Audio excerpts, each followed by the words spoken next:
তোমার স্ত্রী পরকীয়ায় আসক্ত, তোমার স্ত্রী মোবাইলে পরের পুরুষ দেখে আসক্ত, সেদিন বুঝবা বাপ দুনিয়া কত কঠিন। সেদিন আর আখিরাতের জাহান্নামের আগুন জ্বলতে হবে না, তোমার হায়াতে তোমার কলিজার মধ্যেই জাহান্নামের আগুন জ্বলে উঠবে। এক চরিত্রহীন নারী, বেপর্দা বেহায়া নারী যার জুটে বিবাহিত স্ত্রী হিসাবে, তার জীবনে আর জাহান্নাম লাগে না, ওইটাই যথেষ্ট। কসম আল্লাহ, ওইটাই যথেষ্ট।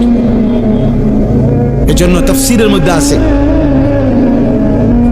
রব্বানা আতিনা ফিদ দুনিয়া হাসানা ওয়া ফিল আখিরাতি হাসানা ওয়া কিনা আযাবান নার। এই আয়াত আমরা সবাই পারি না, এই দোয়াটা অধিকাংশ মুসলমান এই দোয়াটা পারে। ইমাম সাহেবরা, ওলামায়েরা, ওয়াইজরা, আউলিয়ারা, সব শ্রেণীর মুসলমান নেককাররা বেশি বেশি এই দোয়াটা পড়ে, রব্বানা আতিনা ফিদ দুনিয়া হাসানা।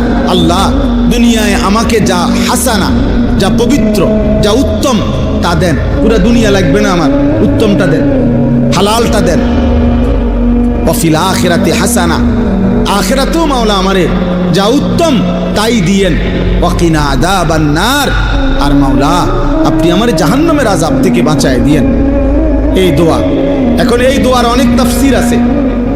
হযরত আলী রাদিয়াল্লাহু তাআলা আনহু, নবীজির সাহাবী আলী, হাসান হুসাইনের বাবা,